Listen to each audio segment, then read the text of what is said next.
Hi, my name is Bente, I'm the Norse witch, and I thought to myself, long time no Norse Gods video, and now that I have moved up to the North Sea and very close to a big river, I thought, what better god to make a video on than Njörðr? As always, we are going to be first talking about what we know about Njörðr from the sources, then I will go into offerings a little bit, some information or some ideas on offerings that you could give to him or devotional acts that you could perform for him.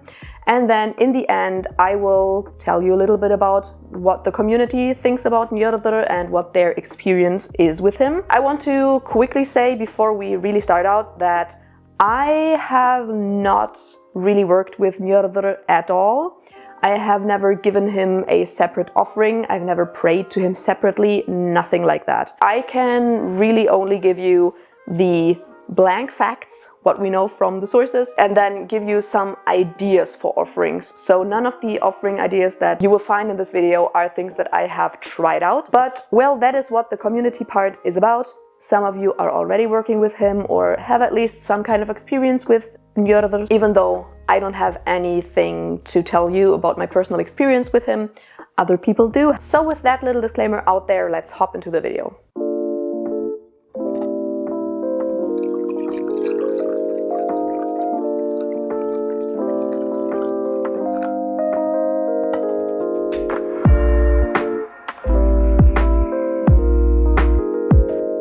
What do we know about Njörðr? First of all, we know that he is one of the Vanir gods. So he is not one of the Æsir, but one of the Vanir, a different group. He came to the Æsir after the truce between the Æsir and the Vanir. You may know that they had a war going on, and after that they made a truce and decided that they would kind of exchange some of their people. Njörðr was one of the Vanir that moved to the Æsir afterwards. And he did that together with his two children, Freyr and Freyja. I already have videos on both of those gods and goddesses up on my channel, so if you're interested in those two, then you can check that out. Those three together, all of them are Vanir gods and goddesses. They basically moved in with the Æsir, so they were exchanged after the Æsir-Vanir war. What is interesting is that we don't really know who the mother is. So we know, and that is stated in a lot of different sources, that Njörðr is for sure Freyr and Freyja's dad. But who's their mom? We don't really know that. There are different speculations out there. Snorri kind of hints on the mother being Njörðr's sister, because apparently with the Vanir gods it is kind of normal to marry your siblings and then have children with them, to procreate with them. Snorri kind of hints on it being his sister, but it is not mentioned anywhere else. So it could also just be speculation on Snorri's part that he's kind of going off of an existing tradition. Another speculation, and that's one that we can kind of disprove, is that Skadi is Freyr and Freyja's mother. That cannot be true, because their marriage happened when Freyr and Freyja were already grown-ups. And since Njörðr only got to know Skadi when he was living with the Æsir, but he already moved with Freyr and Freyja to the Æsir, it cannot be true that Skadi is their mom. So that's kind of completely disproven. Skadi is simply the only wife of Njörðr that we know of. I already went into that a little bit in my video on Skadi, so I won't go very deeply into that in this video. But Skadi is one of the wives of Njörðr that we know of, but that doesn't simply mean that Skadi is Freyr and Freyja's mom. And then there's some people who go even further than that, because there is actually a Germanic goddess named Njörðr. This goddess apparently exists. Tacitus is mentioning her. Some people speculate because their names, Njörðr and Njörðr, they could be linguistically connected. And also people are kind of comparing the two because Njörðr kind of has or is in the same domain as Njörðr. She's connected to kind of similar things. That is why people kind of assume that maybe they could be connected. Njörðr could be Freyr's and Freyja's mom, and she was just not mentioned in the Eddas, for example. So people are also speculating here. They are also speculating that maybe Njörðr is Njörðr, that they are the same being, but they just switched gender kind of over time. There's a lot of speculation about that going on. It is really just speculation because we have no way of proving it, simply because the Eddas don't mention Njörðr at all. We only know about her from the broader Germanic sphere, but in the end we will probably never know who Freyr's and Freyja's real mother is, at least not from any sources. So as I already mentioned, Njörðr was shortly married to Skadi, who, if you have watched my videos, then you know that Skadi is very much a goddess of winter and snow, very cold domains, and she lives in the mountains, whereas Njörðr lives by the sea. There are a lot of loud seagulls around, so they are very much in very different areas and like very different things. So their marriage, because of that, didn't really get along. Skadi couldn't live with Njörðr because she was annoyed by the seagulls. Njörðr couldn't live with Skadi because he was annoyed by the wolves in the mountains and because of the cold. So their marriage kind of didn't work out. So yeah, they broke it off on friendly terms because they just didn't get along. That is fine, that happens not only with us humans, but also with deities. As I just mentioned, Njörðr lives by the sea. His hall is called Nóatún, which basically means enclosure of the ships. So we not only have a connection to the sea here, but also to ships, so maybe to like harbors and things like that. He also controls the wind and the sea and is especially known for calming down winds and sea, or giving sailors or fishermen a favorable wind when they need it, but also making sure that the sea is calm so that people would be safe when they're traveling over the sea. But that does not necessarily make him a representation of the sea itself or for water itself. He's more so connected to the people living by bodies of water, kind of living off of bodies of water, working there. He is, for example, a god of fishermen, a god of sailors. He watches over them, he makes sure that they have enough to eat, so he's definitely a god of plenty, of fertility, of prosperity. He is known to be extremely kind and also very wealthy and very generous, so he's also known to give wealth to the people, especially of course if you were someone who was living off of the sea. So if you're a fisherman and you needed some more money, then you could ask Njörðr to give you some of his wealth basically, or to help you make more money off of your job. Njörðr is also known to be so kind that he tries to give peace to people. It is very apparent that he is Freyr's dad. Freyr is also very much a god of peace and of plenty and prosperity and fertility and everything like that. So Njörðr definitely fits the Vanir theme. And what I mean by that is the connection of the Vanir to nature, to prosperity and fertility and everything around that, but not necessarily being a representation of natural aspects. Because if we're looking for that, then we would have to look at the Njörðr, in my opinion. The Vanir, yes, they are connected to nature and to jobs in nature and living off of the land, but they are not representations of the land. Njörðr also seems to have been a very, very popular god amongst people, at least if we judge from the amount of place names that we have that are kind of derived off of his name, especially if we look at the west coast of Norway and then kind of middle central Sweden. There are a lot of place names that are derived off of his name, and also cult place names. So it seems like people were definitely worshipping him a lot. He was important to people. So judging off of those remaining place names, it definitely seems like he was very, very important to people, and they were definitely worshipping him a lot. And who would have thought those place names are usually somewhere around bodies of water, but not necessarily always by the sea. So they could also be around fjords or lakes, for example, which makes sense because people were not only fishing in the sea, but also in rivers and lakes. These bodies of water were not only important for people who were living by the sea, but also in different areas. And it seems like everywhere where people were living off of water or off of anything in the water, or where people were working on the water or traveling over water, everywhere where that happened, Njörðr seems to have been very important. So with all of that knowledge about Njörðr, what are some offerings that we could give him? As I already mentioned, this is only based off of logic, basically, because I have never given him offerings, so I cannot tell you from my own experience what he appreciates and what he doesn't. But I still wanted to give you some ideas. So, first of all, of course, everything that comes from the sea or from any other bodies of water. That is kind of the offering that you could give him. So let's say you're going to the sea and you could collect seashells, you could collect sea glass, you could collect some sand or some driftwood or even some water from the sea or from a lake or a river or any body of water.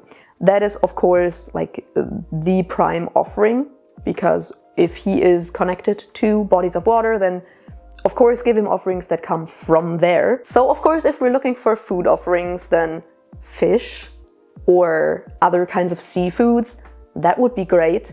I don't know, maybe he would also appreciate some sushi with fish, of course. Vegetarian sushi wouldn't make sense, but maybe if you have some sushi left over, maybe try giving that to Njörðr.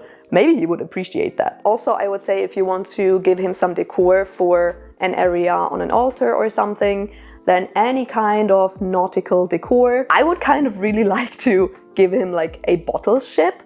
I don't know if they are a thing somewhere else, but here in northern Germany, bottle ships have been all the rage. I know my dad used to make a lot of those. So any nautical design, like nautical knots, are they called that? Sailors' knots, or bottle ships, or parts of ships, or something that was maybe made from the wood of an old ship, anything like that. Anything nautical that you can get, I think that would be a great idea. Apart from that, because Njörðr is known to be very wealthy and very generous and also giving wealth to the people, I would say anything pertaining to that area also would make sense. So maybe coins or jewelry, or basically anything that you would connect to wealth and riches. And then lastly, of course, acts of service are always great.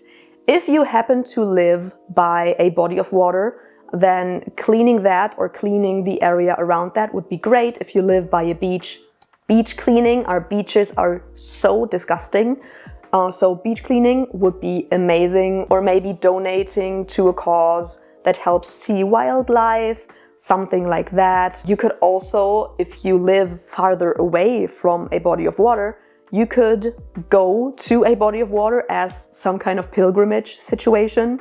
That would be also possible. All right, and now lastly, let's look at what the community has to say about Njörðr. So I already saw that a lot of people simply said, I don't know a lot about him, but I would like to know more. So hopefully I will be able to give you more. Okay, not much experience, but I'm reasonably sure he's the reason my family has been warned away from the ocean.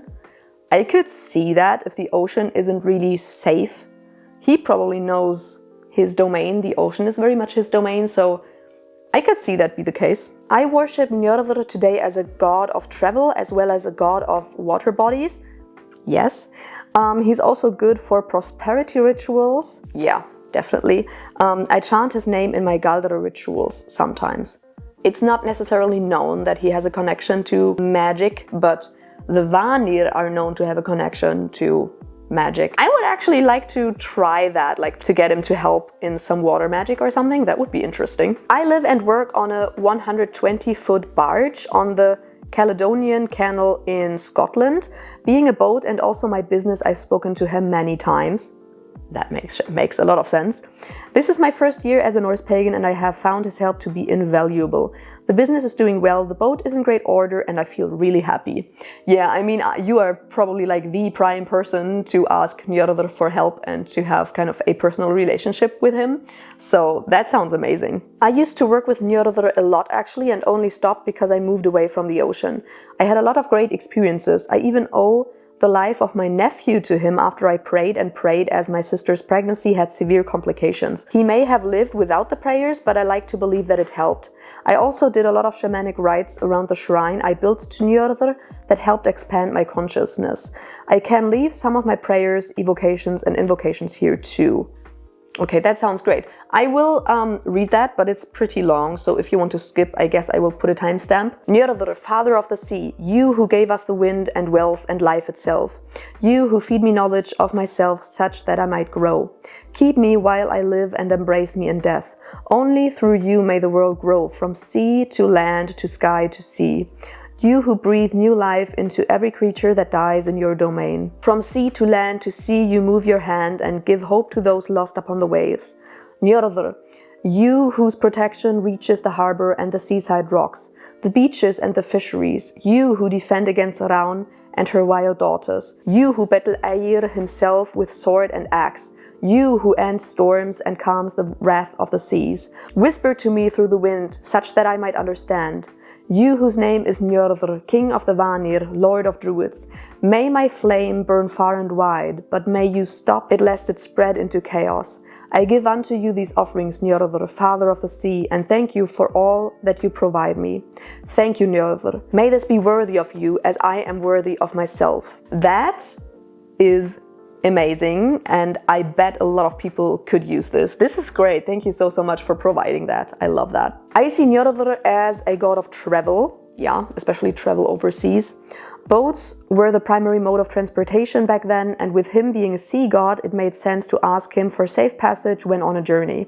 Now I ask him for safety when going on long trips, whether by car, plane or boat, and plan to keep a small statue of him in my vehicle. In my experience, he's a very kind and caring god. I don't know actually if I mentioned transportation, but of course, with him being connected to ships and people were traveling, I mean, either by foot, by horse, or like carriage, or by boat. And boats were like the way of traveling long distances. So of course, he is definitely a god of travel, and asking him for safe travels makes a lot of sense. Someone commented under that he's also a god of luck in my experience, and yes, there is a soothing nature to him, and he's said to calm storms at seas too. Yeah, I definitely see this connection also between Freyr and Njörðr. I kind of see both as very calm and kind and gentle. All right, next up. In my little group, we associate him with overseas travel and majorly for when we need calm. It might be a UPG thing for our group. He is associated with the beach and ocean, and we associate this mostly with a break from everything, like a nice walk on the beach, taking time to rest by the sea and just letting it all flow and take a breather. Hope that makes sense. I mean, that makes perfect sense. So many people go to the sea or go on vacation by the sea to rest. So that makes perfect sense to me. I often honor him not just as a god of the sea, but also abundance, and brought him and Freyr into my abundance magic. That makes perfect sense to me. I also honor him as a father of Freyr and Freya and keep a shared altar for their family. That's such a cute idea to kind of have a family altar. That is so cute. I have him on my altar as well. He's helped me in personal ways, and I feel that Freyr introduced me to him. That makes perfect sense to me too. It's been a while since I've worked with him though. Not sure what to add for your video. Maybe that he does indeed feel like an older god in the way that he is a parent of Freya and Freyr. Yeah, I can see that when I try to imagine what he might look like as a human. I would also imagine him as like an older guy, already has like graying hair, being a typical like person who lives by the sea. So as a Northern German, I very much envision him kind of as a typical Northern German hardy sea person. So I kind of feel that with the like older god situation. Also, a lot of people assume that the Vanir were kind of an older group of deities than the Æsir. So this could be true in two aspects actually. Cool, so that was everything that I got from the community. Thank you so much. These are always very important for my deity videos, especially now that I'm doing videos on gods and goddesses that I don't necessarily have a lot of experience with. Knowing not only the like raw facts about a deity, but also hearing what other people's UPG is with them. I think that is very helpful for people who want to start a relationship with that deity. So thank you again so much to everyone who gave me some information and talked a little bit about their experience. I really hope that you liked this video. If you did, make sure to subscribe and give a thumbs up and ring the bell down below so that you're notified whenever I upload a new video. If you want to stay more up to date with my shenanigans, especially my more private life, what I do on a day-to-day basis, then make sure to check out my Instagram. And in case you want to support this channel, then check out my Patreon or my YouTube membership. And I will see you in another video. Bye!